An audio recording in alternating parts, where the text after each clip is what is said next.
2। आज class second. आज हम बताएंगे प्रतिबिंब और गोलीय दर्पण के बारे में। पहले समझेंगे प्रतिबिंब। प्रतिबिंब क्या है?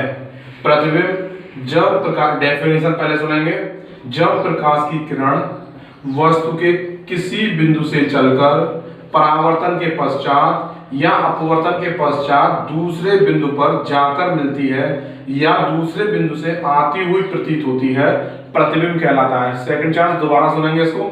जब प्रकाश की किरण वस्तु के किसी बिंदु से चलकर परावर्तन के पश्चात या अपवर्तन के पश्चात दूसरे बिंदु पर जाकर मिलती है या दूसरे बिंदु से आती हुई प्रतीत होती है, प्रतिबिंब कहलाता है। अब इसे समझेंगे कैसे कि प्रतिबिंब होता क्या है, प्रतिबिंब कैसे बनता है। पहले इसके प्रकार जान लेंगे। प्रतिबिंब दो प्रकार का होता है, एक तो होता है वास्तविक प्रतिबिंब और एक होता है आभासी प्रतिबिंब। आभासी प्रतिबिंब के बारे में बाद में बताएंगे। पहले प्रतिबिंब कैसे बनता है ये चीज हम समझेंगे। तो आइए देखते हैं। प्रतिबिंब मान लीजिए ये हमारा कोई लेंस है, इस तरह से हमारा कोई ये लेंस है, ये हमारी वस्तु रखी हुई है ओ डैश। यहां से प्रकाश की किरण इस वस्तु के किसी भी बिंदु पर आकर के पड़ती है। पड़ने के पश्चात क्या होता है, ये प्रकाश की किरण वस्तु से टकरा करके इस लेंस पर आकर के पड़ेगी और लेंस पर आने के बाद हमने क्या बताया था, या तो परावर्तन के पश्चात या अपवर्तन के पश्चात। तो ये परावर्तन या अपवर्तन के पश्चात किरण वापस लौट करके आती है। एक किरण दूसरी इस किरण की परछाई इस तरह से होती हुई निकलती है, जो कि लेंस से उसी लेंस से टकरा करके वहीं के वहीं कहीं ना कहीं निकल जाती है, जो एक दूसरे को बिंदु ए पर, मान लीजिए ए पर काटती है। ठीक, इस बिंदु से हम एक सीधा लंब खींचते हैं, जिसे मान लेते हैं हम ए डैश। क्या मान लेते हैं?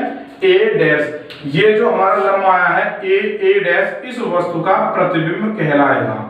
वस्तु का प्रतिबिंब, ये क्रिया होती है प्रतिबिंब बनने की। अब प्रतिबिंब हमारे दो प्रकार के, हमने बताया था अभी, प्रतिबिंब हमारे दो प्रकार के होते हैं। एक होता है वास्तविक प्रतिबिंब, एक होता है आभासी प्रतिबिंब। वास्तविक प्रतिबिंब डेफिनेशन है, किसी बिंदु से चलने वाली प्रकाश की किरण परावर्तन या अपवर्तन के पश्चात किसी दूसरे बिंदु पर वास्तव में दिखाई दे या वास्तव में आकर के मिलती है, उस बिंदु पर बने प्रतिबिंब को हम क्या कहेंगे? वास्तविक प्रतिबिंब। डेफिनेशन आभासी की सेम है, केवल हमने क्या करना है, परावर्तन या अपवर्तन के पश्चात, अगर परावर्तन या अपवर्तन के पश्चात यदि दूसरे बिंदु पर वह वास्तव में आकर के नहीं मिलती तो उसे कहेंगे आभासी प्रतिबिंब। ठीक, अब उसके बाद अब हम दूसरा टॉपिक पढ़ेंगे, गोलीय दर्पण। गोलीय दर्पण क्या होता है? गोलीय दर्पण वे दर्पण जो कांच के खोखले गोले के होते हैं।